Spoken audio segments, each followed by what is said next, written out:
Uh, I can start, but yes. Good afternoon, ladies and gentlemen, book lovers, wherever you are, in Delhi, Bombay, in India, outside India. But this afternoon, we are all gathered together electronically to discuss a very interesting and important book, Making India Great Again, Learning from Our History, written by Meeta and Rajivlochan. Now, the two distinguished authors are with us. That is Professor Rajivlochan and Meeta Rajivlochan. Then we have a distinguished panel, that is Mr. Saugata Bhattacharya, then Mr. Ravi Budhiraja, and then Mr. Robin Banerjee. And we are also privileged to have with us Dr. Usha Munshi, the Chief Librarian of the IIC, who has brought all of us together. Now, when I saw the title of the book, I thought, it is a good relief from what is happening all over. In India now, lots of things are happening. We have had a very distressing incident in UP, and of course, Meeta should be busy with that also. Then we have COVID-19, which came to the world in 2020, a world led by leaders with a few honorable exceptions, lacking in a 2020 vision. So it's very good that we have this chance of, talking about this book and learning from history. Now, the very title reminded me of President Trump, but Meeta has told me that this is a title which the two of them had thought about years ago. So in other words, without knowing it, President Trump borrowed it from them. But I suppose the authors have no sort of problem with that. Now, the theme is learning from history. Question is, do human beings learn from history? Sometimes they do, sometimes they don't. But I am reminded of Polybius, the great Greco-Roman historian, who was born in 200 BC, who wrote about the value of historical study. So he said there are two ways of learning from history. That is, either from one's own mistakes. Frankly, between you and me, one learns more from mistakes than from successes, or from others' mistakes, which of course is slightly cheaper. But one lesson we can learn from history is that human beings seldom learn any lesson. Now, I have read this book and I have benefited immensely, because what I found is that, Teutonic thoroughness of research. I read that, was it 16th century or 17th century? Tiller of the soil was getting about 17 rupees a year. 17 rupees a year. Now, I have got a question which can be answered later. To my knowledge, rupees divided into 12 annas, and then it used to be 16 paise when I was small. So, the tiller of the soil would have been getting about 1 rupee and a half, if it is 17 rupees almost. For 1 rupee and a half, you need 18 rupees a month. Okay. So 18 rupees a year will fetch you 1 rupee and a half. So obviously, things would have been so cheap compared to our perspective. Now, that is something much more, digging up.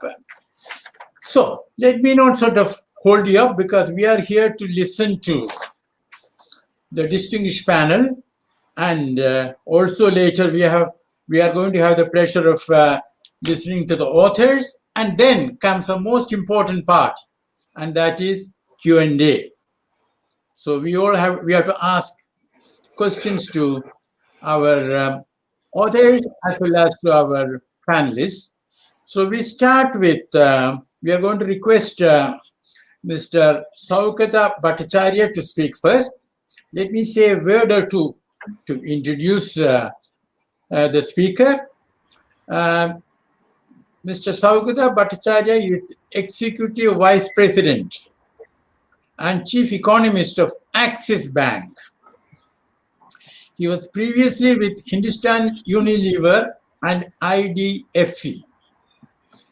Currently a member of the Ministry of Housing and Urban Affairs Technical Advisory Committee on estimating city-level GDP. He is a member of the CII National Exim Committee, and he was named a Chevening Fellow of the UK government in 2017. Over to you, Mr. Saukata Bhattacharya. So thank you so much, sir, for the kind introduction. And thank you for this opportunity of participating with a panel as distinguished as this. And Dr. Munshi, particularly for you, for everybody who's given me this opportunity. Thank you so much. So first, I need to start by extending my compliments to the authors for a wonderful book. I mean, I have been forever throughout my student life been challenged by history, and this book has made history so much more fun. And the other thing that I need to point out is this underlying thread that I saw through the book. Being an economist, trying to pretend being a student of economics. This underlying theme of commerce and business and economics, which is consistent with the evolution of political history that we read about in the book. So once again, compliments to the author. So let me begin first by adding some numbers to the context. In this context of the book, I'm not going to get into the context of the book. The authors themselves, I do not want to say something which they need to say. So I mean, my comments will be on the periphery of the theme of the book. So some numbers taken from Angus Maddison, the British historian, on India's share of history, how to give you a sense of how things have moved. In 1 AD, India's share in purchasing parity terms, in PPP terms, as we economists call, India's share of global GDP was about 50%. China's then was 35%. Come to 1700, which is pretty much the close of the Mughal era, India's share had dropped to 40. China was still about 35. By 1820, and this is where the things started coming down, because this was into the East India Company, which is the key focus of the book. India's share had come down to 30%. China's by this time had increased to 50% of the system. By the time that the British government came in round about 1870, India's share had dropped to 15%, from 50 to 15%. China's was about 20%, still dropping. By the beginning of the war, 1940s, India's had dropped to less than 10%. China's was about 10%. By 2008, India was still at 10%. China had already climbed to 30%. So just shows the effect of the British era on India's growth trajectory and share of the global economy. Interestingly, during the Mughal era, which is about 1600 to 1700, India's this 100 years, the Mughal period roughly, India's total growth was about 22%, which is about 0.2% per annum per year. During the East India Company, 1700 to 1850, the overall growth was 39% for this about 150 years, which is about 0.22%, just about a little bit more. But the British Raj, 1850 to 1947, the overall total growth, CAGR, was 70%, which is about 0.55. So while we had done a little bit better under the British Raj, our share of the GDP, as we mentioned earlier, had come down. So the others were doing far, far better, probably at India's cost, which is the key lesson that we say. But anyway, after having said this, we have come a long, long way. Uh, Now, as Dr. Fabian mentioned, the COVID crisis has been a big setback. So how do we now get back to the era of high sustained growth? So one of the recurring motives of the book, and the authors will comment on this, is the synergy, almost a symbiotic relation between business and the state, and that is the key ingredient for growth. Whenever this has gotten dislodged, dislocated, starts the downfall in the system. Whenever this synergy breaks, we tend to become more vulnerable, which is a key learning that I got from the book. So in this context, I'll touch very briefly on two areas. My own domain, being a part of a bank. So one is the critical need for financial resources in the system. For the government's case, this is taxation. And taxation is a very key pillar underlying the narrative of the book. Uh, so the ability to manage taxation, as the book points out again and again, is actually what gave the East India Company and the British government an edge over the Indian rulers of that time. India's tax to GDP ratios has improved, but we still need to increase. One of the key reasons, and the government has done, I mean, despite the criticisms of the GST, this was a very significant reform, and I'm sure in a couple of years, 3 years, the payoffs will begin to become visible. Even direct taxes are now getting rationalized, the faceless assessment system, etc. All of that is now coming into play.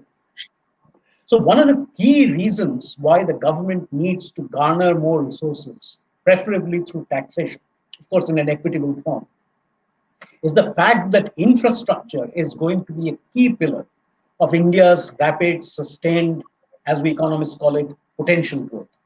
And for that, there are various reasons why banks will not be able to fulfill the task for funding infrastructure. Banks have become very risk averse with their last experience. The corporate bond markets in India are not developed. So it is the government that will have to take the largest onus of building infrastructure in the country, which is what is going to enable efficiencies for rapid growth, sustained growth. And it is here that taxation will become very, very important. And I'm not going to touch too much more on this. The second topic that I need to touch is MSMEs. The other side of the infrastructure are the micro, medium, small enterprises, which are the key employment generators. The 2019 economic survey had a wonderful chapter on the dwarf companies that dominate the business landscape of small time India. I mean, they account for about 50, 60% of the total number of companies, yet account for about 14% and less than that for value added and employment. That needs to change. So the government needs to make sure that it begins to ease the restrictions. We have already begun to see moves on labor sector reforms, on labor reforms from the government that needs to be managed. Because everywhere there will be a trade-off that needs to be managed. But a whole host of other permissions, restrictions, etc., will need to be liberalized. One particular thing that I mean, we all hear about single window systems. Ms. Meeta Rajivlochan has herself done a lot of work on this. So together with this, say some things like self-certification, the permission to do self-certification for a lot of systems and processes would probably need to be granted. I mean, that might be a great advance. So remember, once again, I mean, I need to again hammer this point that the book's motive of mutual trust and synergy between government and business. So that has to, I mean, to my mind, it seems to me as if there's been a small dislocation of this trust over the last 10 odd years, which needs to now come back to a more stable footing. So finally, at the end, this is where, so credit flows to MSMEs, again, coming back to credit flows to MSMEs will play a very, very large role in getting the MSMEs to be the growth driver that we need to see for the next decade in India. And it is here that the trends towards digitization of our systems, of our country, the India stack, and then the increasing which was already beginning to move even before for the last 6 7 years. But I mean that has been intensely accelerated by the current pandemic. So the immediate consequence of all of this is the generation of copious amounts of data, which is yet another theme of the book. The ability to manage data. I'll come back to that.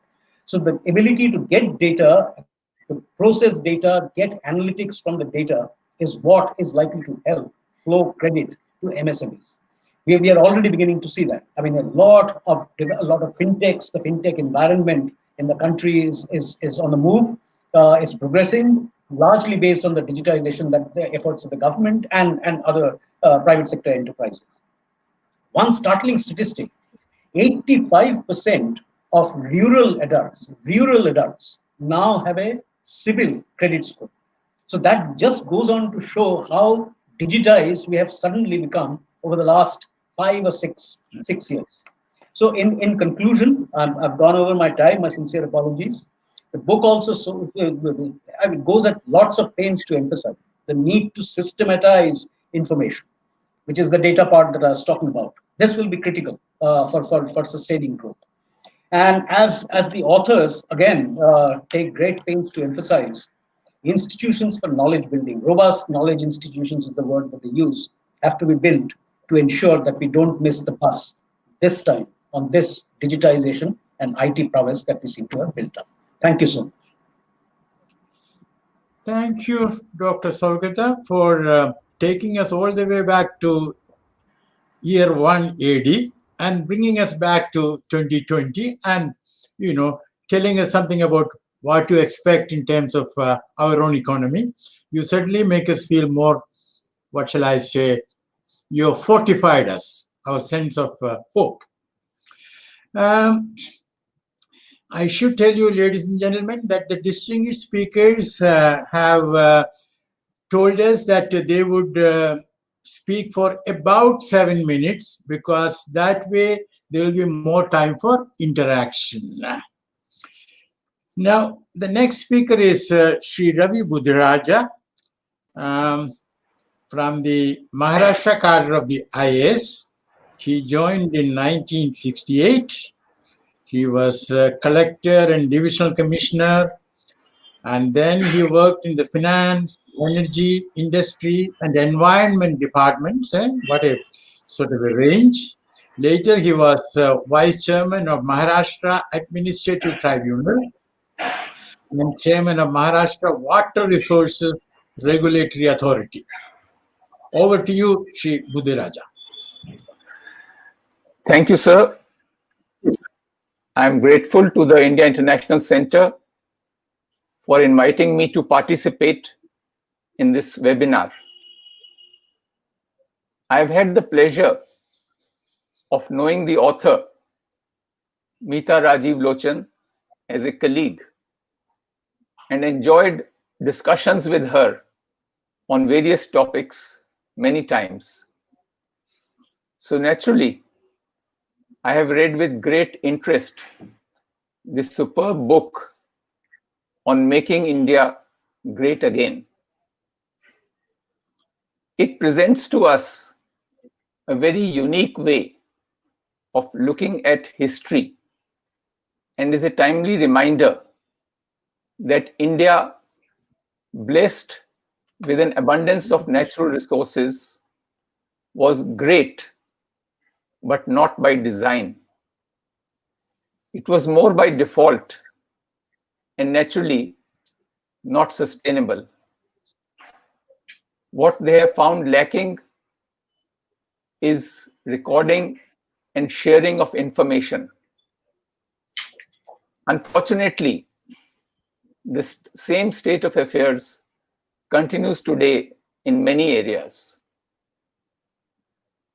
I have been wondering why we are reluctant to share. There are two possibilities which come to mind. One is that we are still a relatively poor country and people are reluctant to share their success stories openly. The other reason could be an esoteric one arising out of our culture, Many of us tread the spiritual path, or our forefathers did, and are used to strive for moksha as individuals. Hence, perhaps the reluctance is built in.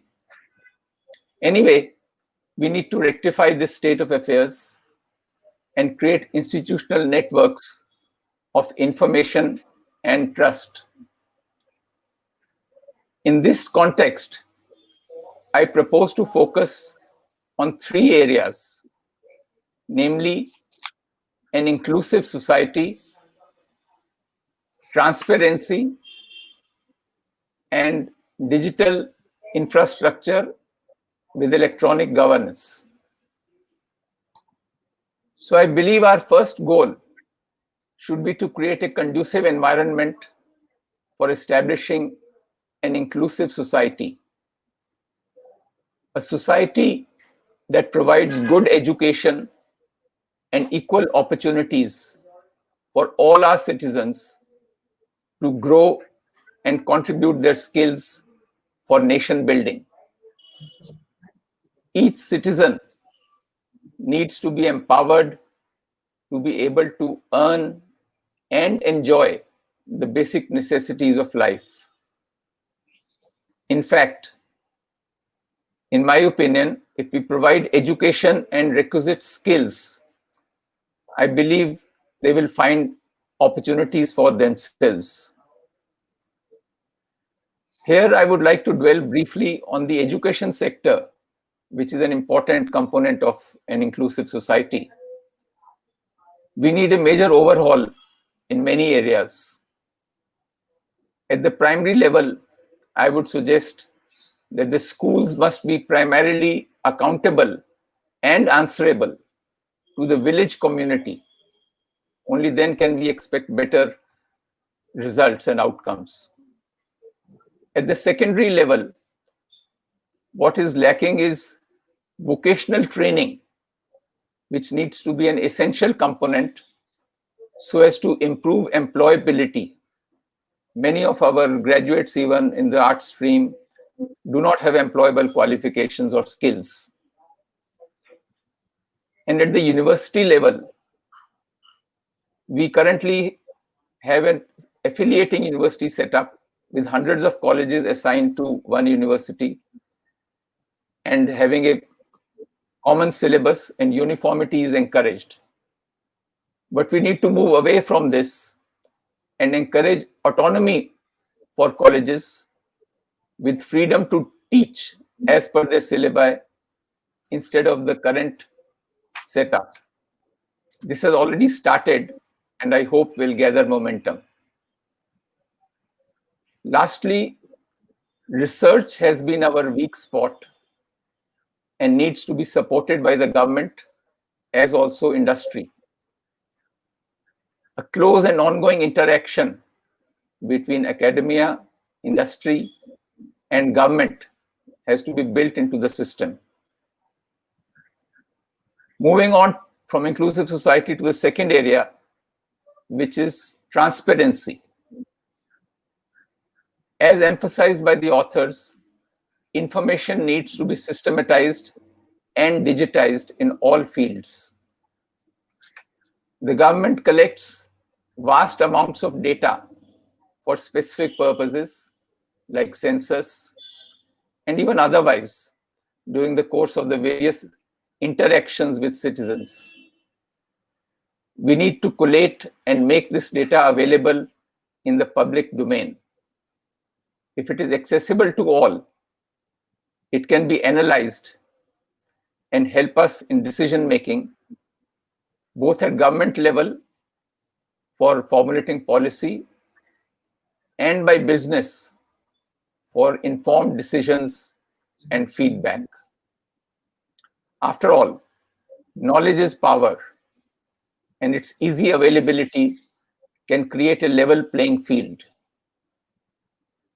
Credible data also helps to generate confidence in the international community, which is very essential in the current context of globalization.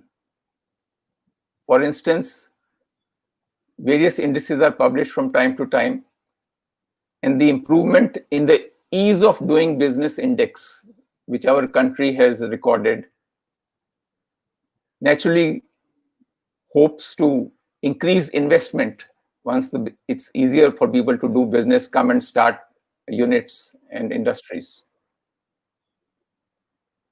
The third area I suggest is digital infrastructure and e-governance. It is extremely essential for improving our economy and the quality of life. Various government services are already being provided to citizens by electronic media. These need to be enhanced and supplemented. For instance, as the authors have pointed out, a functional system of regulations with clear laws can help in quick settlement of disputes. Also, we need to upgrade the skills of our working population and improve their productivity. Transparency with the digital networks and e-governance can also help to reduce corruption and even take services like health services to remote corners through online consultation and other such uses. Friends, Sir Winston Churchill is credited with saying, "Never let a good crisis go to waste." So I believe right now, this moment of crisis is a great time to take up some of these suggestions.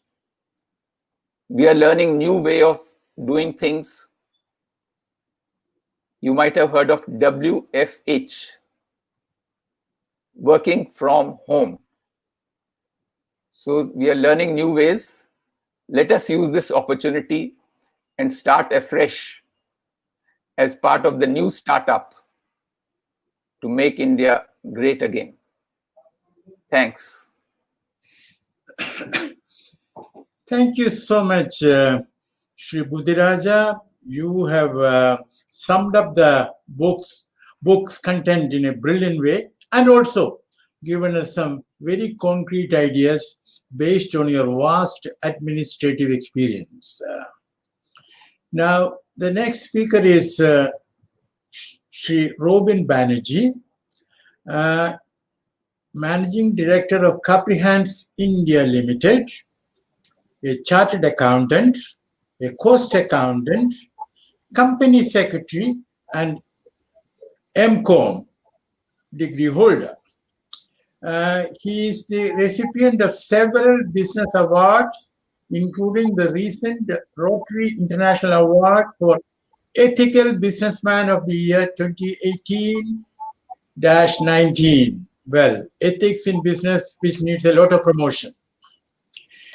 He is a chairman, Confederation of Indian Industry, Western India, for Finance and Taxation Committee for 2020-21, and he is also a member of the Board of Studies for Independent Directors, Indian Institute of Corporate Affairs, Government of India.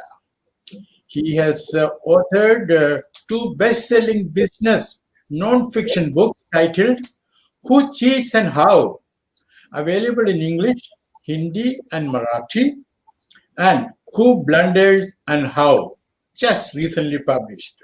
Very fascinating titles. Over to you, Shri Banerjee. Thank you, sir. First of all, it's a great honor to speak on a lovely book of Making India Great Again. We all want to see in our lifetime that India indeed is great. Sometimes we wonder, what is greatness? What is greatness for a nation? Is US the great nation? Is China the greatest nation? Will India become the great nation if we become a $5 trillion economy?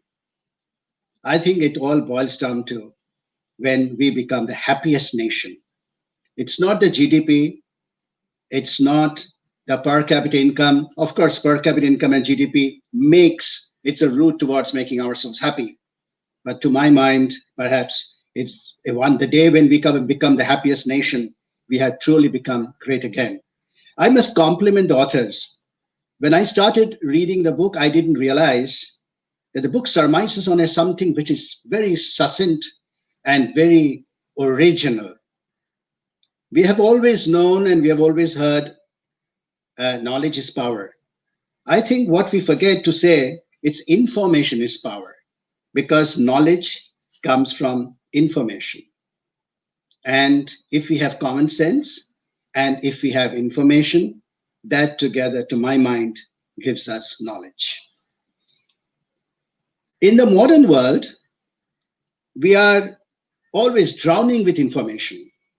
We open the televisions, we don't know which of the 1,000 channels we should see or spend time on. WhatsApp messages, it's drowning us every day. Newspapers, of course, now people have stopped reading newspapers. But if you do, there is so much of information. But while we are drowned with information in the modern world, we are, however, starving for knowledge. Ladies and gentlemen, to talking about the book, and that's what I wish to do, Making India Great Again. It's a wonderful book. Upfront, I must tell you, and maybe a few words from now onwards will make you convinced that everyone on this web must read it.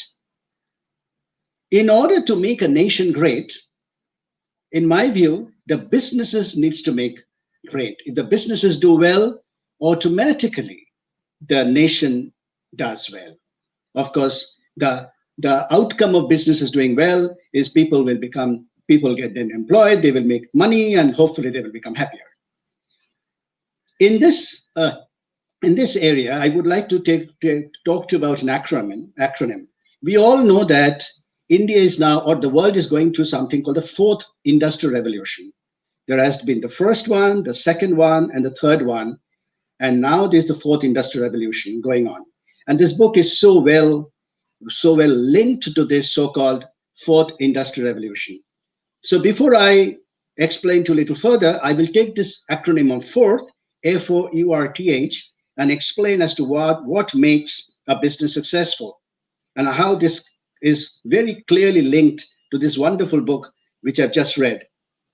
F-O-U-R-T-H, how does a business function or survive and prosper? F is finance. No one can do business unless there is money. And that finance could be debt finance, which could be banking money, or it could be equity finance. So the first word is F, finance, and you need it. Without that, no business can be successful. The second is O. O is organization. Unless there is a proper organization and organizational structure, businesses does not perform well. It's all harakiri amongst themselves. So F-O-U. U is the unique selling proposition. Unless a business is unique, unless a business provides something different, unless the business is providing value to its customers, a business can never be successful. And therefore, there has to be an unique selling proposition behind any business. And if there isn't, the business cannot be successful. The fourth letter, F-O-U-R, is risk. Risk-taking ability or risk management. Any business, anything we do in our lives, there is risk, and there are risks. And when there are risks, we need to evaluate, is the risk worth taking? No risk, no gain. We have heard that. We have also heard, higher the risk, higher the ROI, higher the gain, which you should get. But very important for us to understand that is the risk worth taking? Many a times, be it a business or a nation, does not evaluate the potential risk of a particular move. And that's, to my mind, is very important. So F-O-U-R-T. T again fits in very well with this book. In fact, every word I said, every letter I said, completely fits into this wonderful book. T is technology. The technology must be relevant. If the technology is not relevant, if the technology is irrelevant or old, or the technology is not concomitant to what the customers are asking for, the business cannot function and survive. And same is for a nation. Nation ultimately is the whole of the various businesses. And the last letter is H, F-O-U-R-T-H. H is human resources. After all, it's the human beings which makes anything happen. No business is made of mortars. It's made of human beings. So, ladies and gentlemen, if you look at this word fourth, F-O-U-R-T-H, which is finance, organization, unique selling proposition, risk, technology, and human resources, this together makes a business great. And when the business becomes great, it also helps to make a nation great. And ladies and gentlemen, the book which is there clearly talks about these F-O-U-R-T-H, 6 words in various forms and manner. If I may give you some 2 or 3 examples as to what made me think that this book is completely different, is that they gave example, the authors gave example as to how in the older world, 200, 300 years before, the India actually used to produce the finest steel. In fact, by the way, I was a managing director in steel myself, so I understand steel quite a bit. And I do not understand how the authors have so much knowledge of steel and how the use of carbon can make a steel either tough or soft. But the wood steel, W-O-O-D-T-Z, the wood steel which the country used to make hundreds of years before, lost its relevance, and we had to relearn the making of steel. We had to go to Japan to learn how to make good steel. We had to go to British Steel to make fine steel. And it is here the best steel was made to make the best, perhaps the best swords for wars in the world. The reason why this knowledge, which we had several hundred years ago or before, has got lost because we did not have the information as to how the steel was made. And that is information is power, can make a nation great again. Another example which the author says is in the area of banking. I did talk about technology, which is steel making here. Banking, finance. In fact, the author wonderfully states how Jagat Seth, who was the king of, in fact, he used to be told, he was to be actually said he's the Rothschild of India. Rothschild of UK, you must have heard that he's the Rothschild of India. In fact, Jagat Seth was almost like a Bank of England in India. And he invented, in fact, the authors very clearly say so, he invented the Hundi system. The Hundi system is valid even today, bill of exchange, we call it in English term. Finance, we recreated finance, and when Mr. Jagat Seth was executed or he died, with him, of course, this whole banking mechanism, which was so rich in Bengal, and that's where Britishers came to attack and, of course, take over this country, all got lost because we did not write down, we did not document the banking practices. The banking practices can never ever go to the next generation unless we document it. Another example which the authors gave, wonderful example, is the whole issue of mathematics. We all know, even a child knows, the figure 0 was invented by India. And why we are back to 0 today? Because, in fact, the architectural marvels which we see, including Jantar Mantar, which the authors mentioned, is all a mathematical marvel. So just imagine hundreds of years before, we could produce the best steel in the world, which is technology. We had the best banking, which is finance, and we had the best mathematicians and mathematical skills, which is organization, and H, which is human resources, human power, manpower.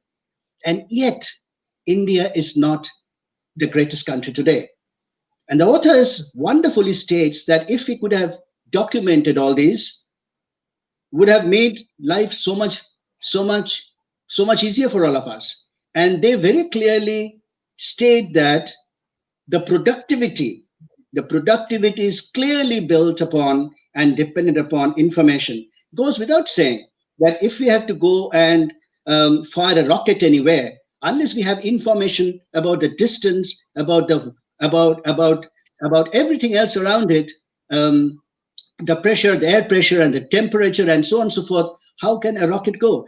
If we talk about anything, if you don't have information, we cannot move even an inch. If we know that there is a traffic jam in a particular place, I have information, and therefore perhaps I can avoid that road so that I can take another road which is empty. The authors also gives examples of insurance business, which is all about pooling of risk. And a wonderful example the authors gives as to how information on how the mortality would be, how the risks would be, how many people would be contributing to the pooling arrangement, what is the possible risk or payout in the future. The whole concept of risk insurance is all about information, gathering information. And the authors wonderfully also says that history has given so much knowledge. If we could have written that all down, and if we can access historical information, perhaps we will not make mistakes which we are doing today. We don't have to do those mistakes which our forefathers did. What a wonderful example. Ladies and gentlemen, any book which you read must leave something in our mind, and a thought process which makes to you and me something different. And when, as a businessman, when I think that what is it that one word I've really learned, and which in my view is the king of business is nothing else, not finance, not manpower, but a word called MIS, Management Information System. A business is extremely successful, and success actually makes it happen if you have good MIS.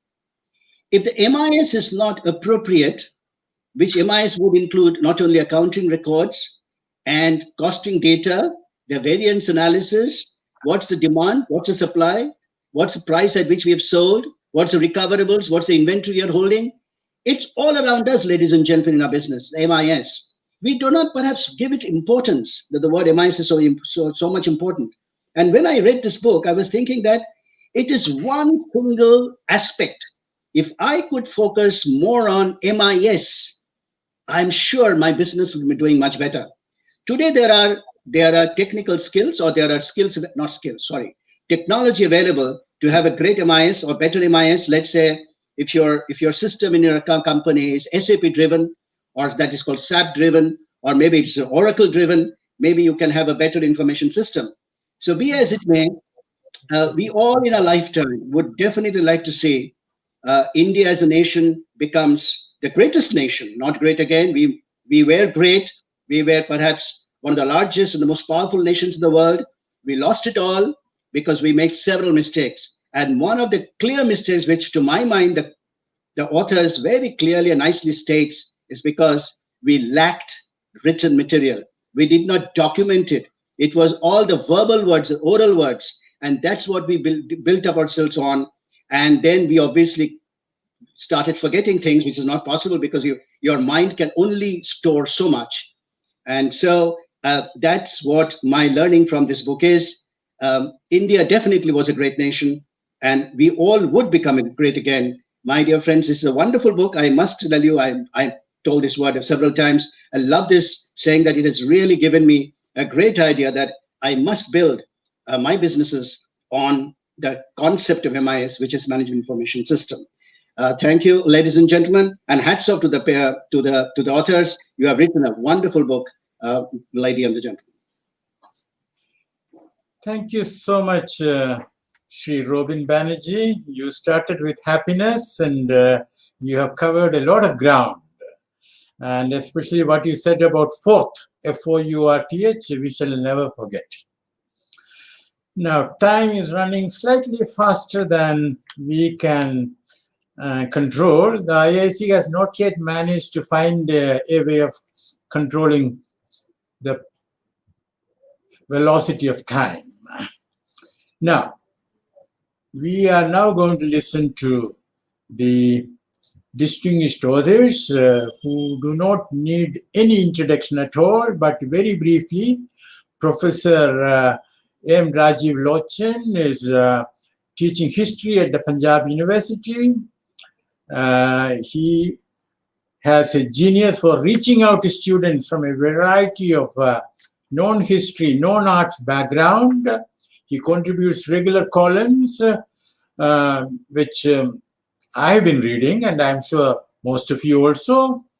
And he recently published the biography of Punjab's former Chief Minister Pratap Singh Khairon. So we request Professor Rajivlochan to speak to us now. Namaskar. Thank you so much for all those kind words, Mr. Fabian, Budhiraja Sahab, Swagataji, Robin sir. Those were very encouraging words. Basically, like we said in this book, the book was driven by students.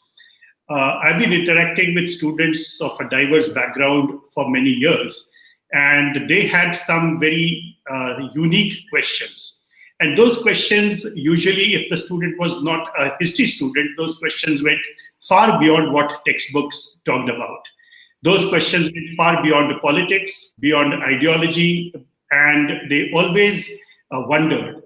And the wonderment was always this. Like when you unpack the wonderment, the one thing that came out all the time was this, that while we had been writing a lot of history and sociology and political science and philosophy in India, it actually been doing it for the West.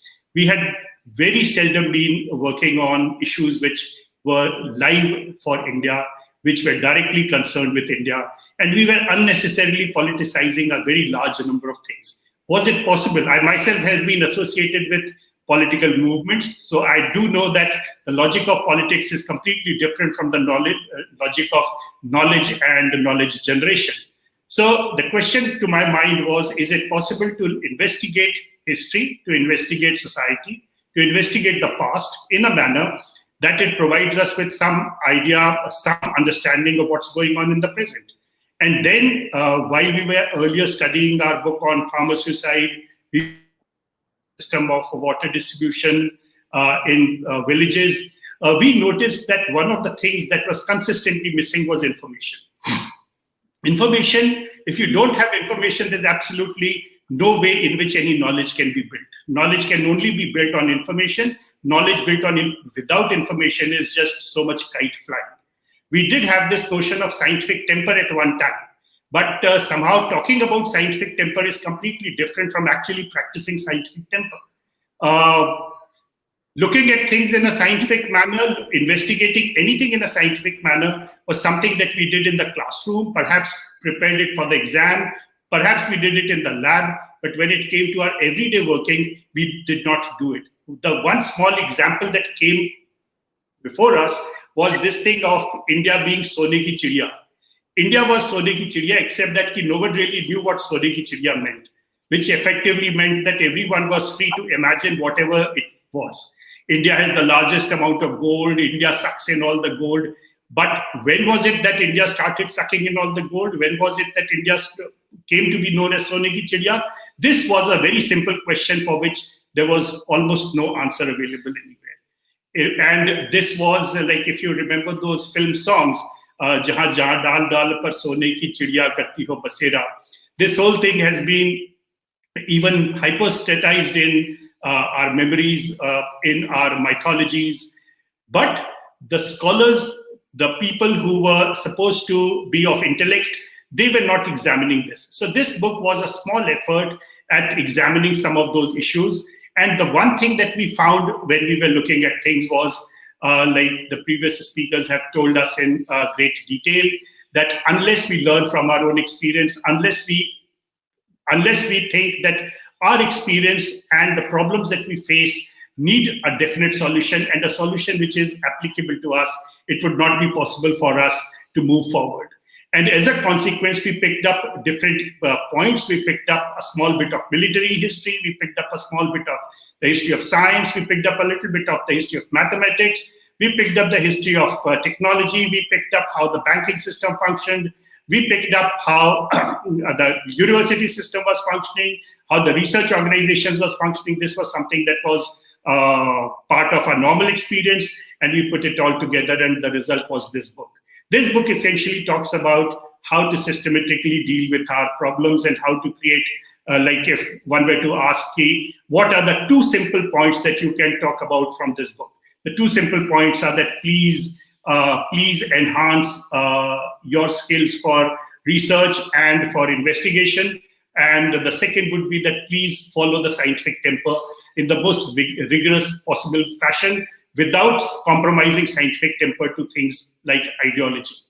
This book was essentially addressed to students. It was addressed to non-academics because, well, long ago I stopped addressing academics. Academics really weren't doing anything and they weren't interested in too many things. So that was the result, this book. And the one thing that we started noticing, for example, when we were working on the history of military and warfare for this book, we noticed that the Indian military was in no way any weaker than the European military that the East India Company ran. The East India Company, weaponry was poorer. The East India Company's system of organization was not very good. The East India Company's, the total access to money that the East India Company had was not much, and yet the East India Company won war after war after war against Indian rulers. And the most heartbreaking was the defeat of the Marathas. And the defeat of the Marathas happened simply because the Marathas had not been able to figure out a way of paying a regular salary to their soldiers.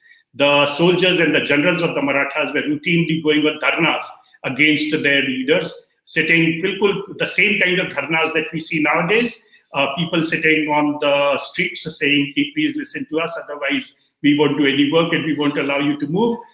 Similar things were happening at that time. So the East India Company, in its very weak position in India, was able to crack that particular puzzle and attract the loyalty of Indians.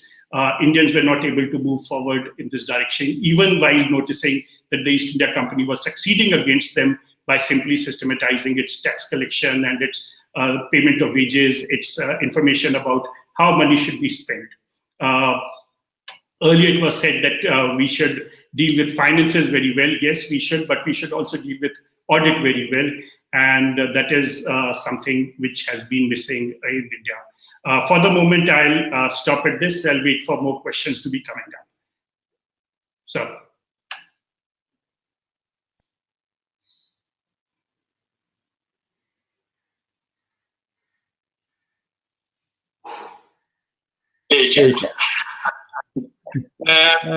Now we are request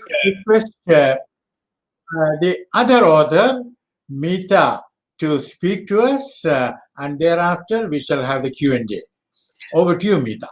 I don't think you need any introduction because, we sort of have heard so much about what you are doing now, that is the National Women's Commission. I'm sure that you have got a full plate these days.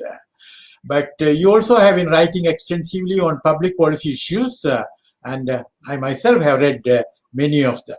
So over to you, Meeta.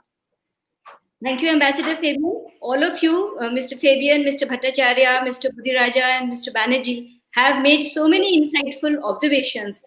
Friends, I would only like to say that the theme of this book, one of the key themes, the relationship between state and business, is very close to me in a personal sense, in the sense that I myself come from a family of businessmen, small businesses for many generations, some of them very successful.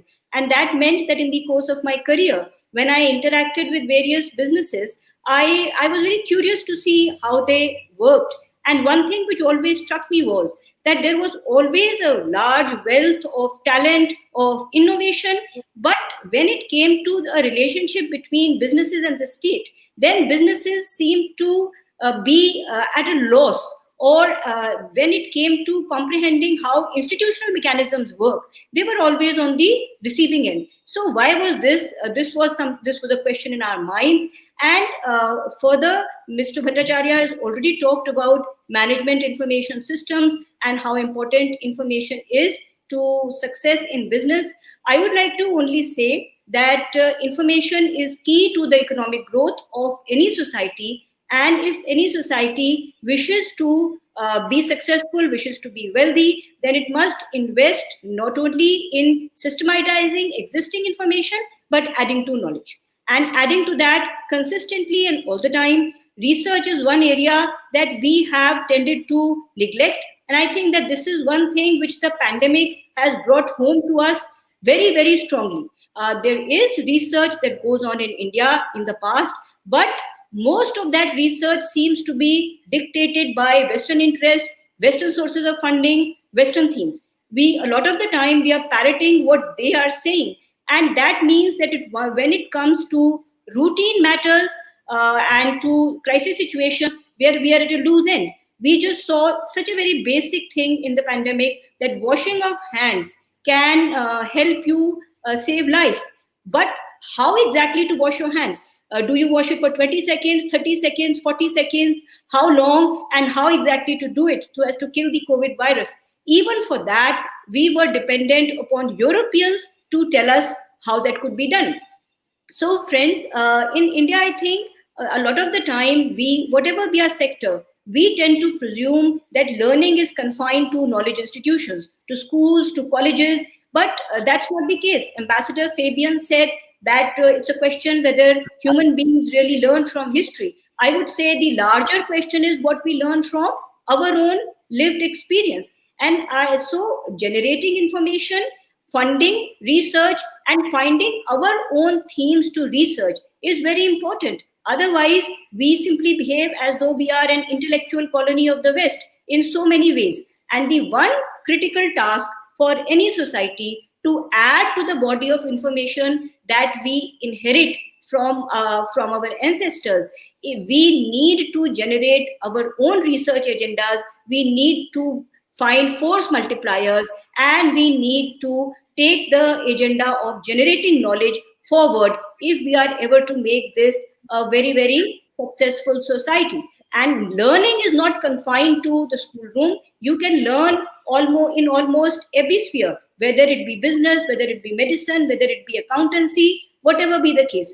How we can find methods to learn from our own experience, to systematize it, to take it forward, and to do better research. I think those are the keys. All of you have already made that point in so many ways to making India a great country once again. Otherwise, we simply remain an intellectual colony of the West. And that is something that is very sad. Thinking is not a task that we can outsource to any agency, however eminent, however, whatever its credentials might be. That is something which every society needs to do for itself. So thank you, friends. This is what I have to say. And now we will wait for the kind of questions that people, I'm sure, must be keen to ask. Thank you. Thank you, Meeta. There are a number of questions, so we can take as many as time permits. I will start with two questions. So one is from Shri Sanjay Mishra, New Delhi. This is addressed to the authors. Could you clarify your take on role of ideology in your policy prescriptions? And the second question is addressed to Shri Ravi Budhiraja from Aninindita N. Baslev, Denmark. Enjoyed listening, and apart from his, then the speakers, our friend from Denmark says the idea of moksha as an individual pursuit to be a reason for the failure in public life needs to be discussed a little more, because Sri Budhiraja overlooks the emphasis on dharma that has to do with collective as well as personal level in the pursuit of artha and even kama. Implementing dharma today in every domain of public life is the biggest challenge. So, I would request Sri Budhiraja to speak first, and then the authors.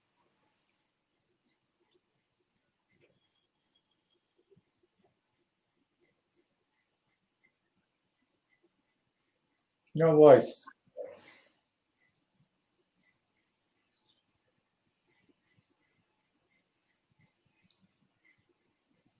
There is something wrong with the voice.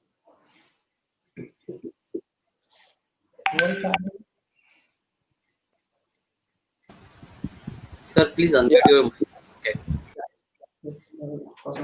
उधर होगा, हैं? इधर नहीं है, इधर कुछ करना नहीं है. I had mentioned that moksha, our aim as an individual, may be one of the reasons as a kind of cultural tendency. It was not the only reason, and that was more in lighter vein.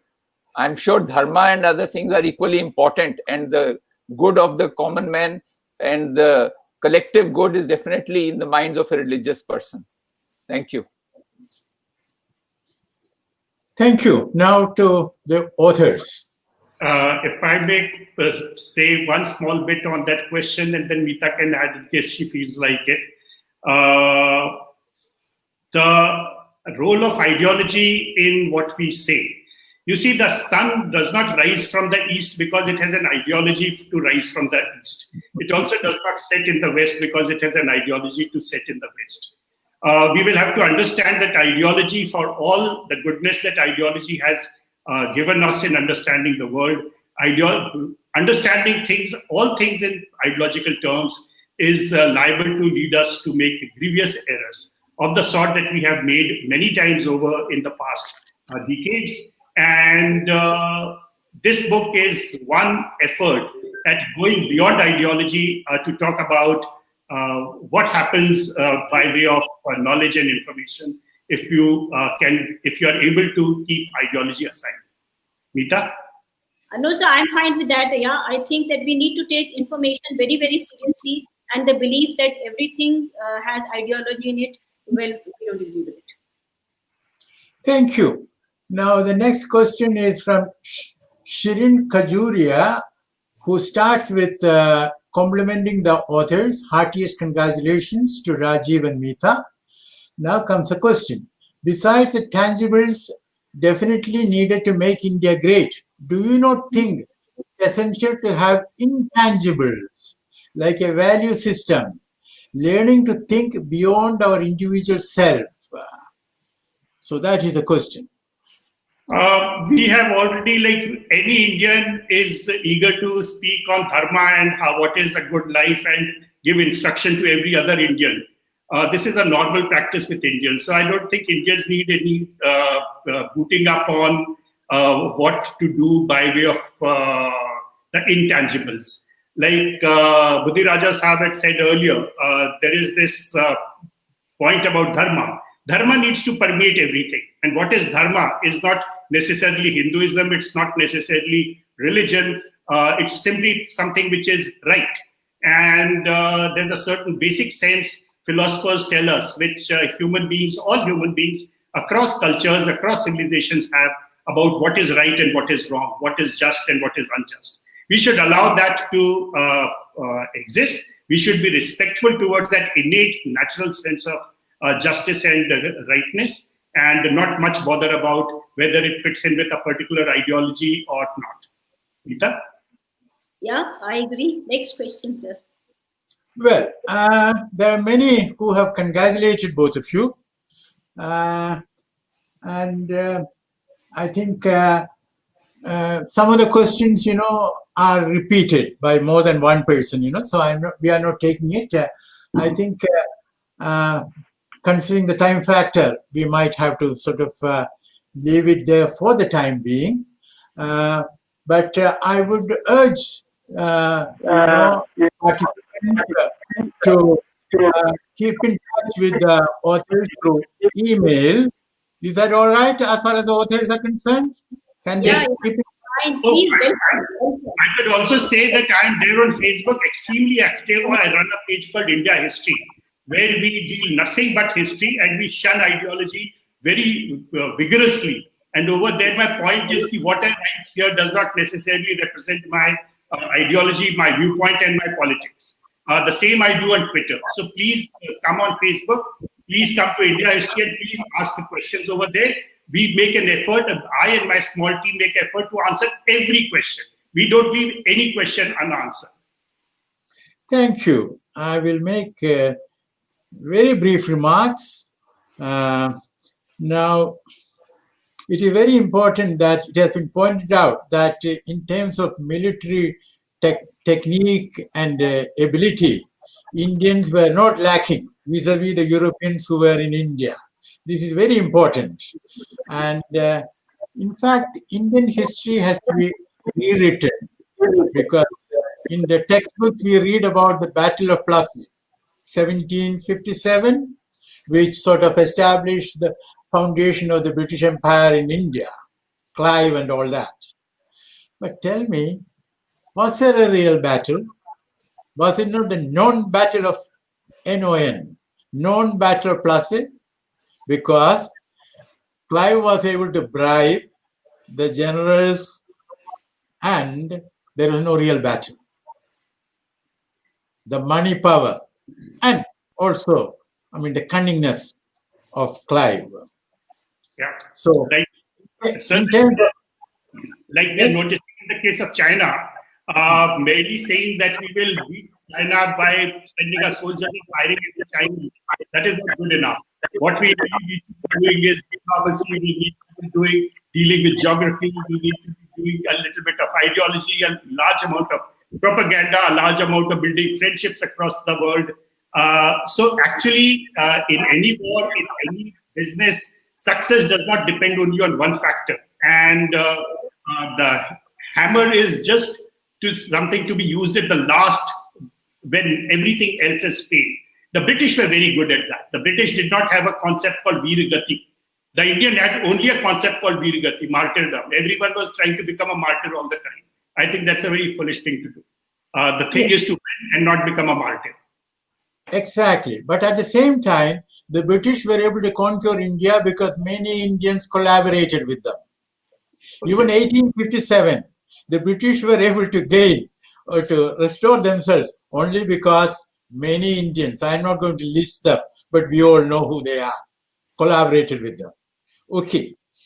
Now, this book reminds me of a famous book written by a French author, Louis XIV et 20 millions de Français, Louis XIV and 20 million French.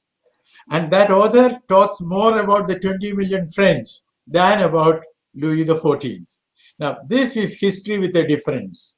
That is, you are telling us about how Indian businesses behaved, why they behaved the way they did. So this is a very important part of aspect of our history, and you are able to look at the big picture. Now, a lot was said about knowledge is power. First said in the Western tradition by Francis Bacon. And also a lot was said about knowledge, information. Well, that reminded me of T.S. Eliot. Where is the life that we have lost in living? Where is the wisdom that we have lost in knowledge? And where is the knowledge that we have lost in information? So, to my mind, it used to be said long time ago, publish or perish. But then a stage came where you can publish and perish.